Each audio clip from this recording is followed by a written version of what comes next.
এখন আপনি দেখতে পারবেন যে জুন 1 থেকে জুন 8 পর্যন্ত কিভাবে কানেকশন করতে হয় একটি ফায়ার অ্যালার্ম কন্ট্রোল বক্সে, সেটা আপনাকে দেখাচ্ছি।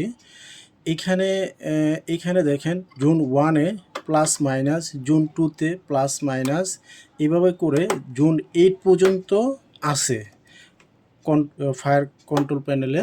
কিন্তু আমরা 2 জুনের একটা মেশিন নিয়েছি, সেই জন্য আমাদের দুইটা জোনে কাজ করবে। আপনি একটা জোনে 20টা স্মোক ডিটেক্টর ইউজ করতে পারবেন, কিন্তু আমার যেহেতু দুইটা জোন, সেক্ষেত্রে আমি দুই 20 দুগুণে 40টা স্মোকার ডিটেক্টর ইউজ করতে পারবো।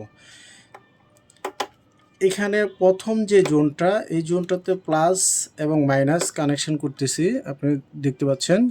তো এখানে দেখেন যে প্লাস মাইনাস কানেকশন একটা জোনে, যেহেতু একটা জোনে আমার 20টা হলে হয়ে যাবে, এই জন্য আমি একটা জোনে কানেকশন করতেছি।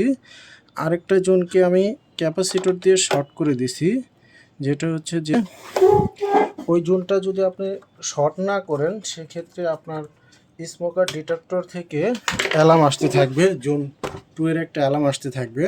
আমি এটা কানেকশন করে দিলাম জুন 1, আর জুন 2টাকে আমি একটা ক্যাপাসিটর দিয়ে শর্ট করে দিলাম, এই যে এভাবে থাকবে।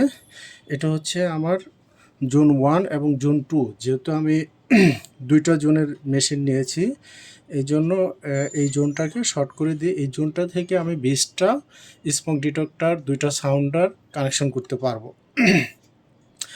তো এই এই 8টা এটা কোম্পানি থেকে এই জোনগুলা কানেকশন দেয়নি, কারণ এই জোনগুলা কানেকশন দিলে হয়তো তাদের মেশিনের প্রাইস রেঞ্জ বেড়ে যাবে, আরও অন্যান্য রেট বেড়ে যাবে। এই জন্য আমি 2 জোনের মেশিন নিয়েছি। 2 জোনের মেশিনে আমার এই কানেকশনটা চললো। আপনারা দেখতে পারলেন যে এই কানেকশনটা কীভাবে করতে হয়।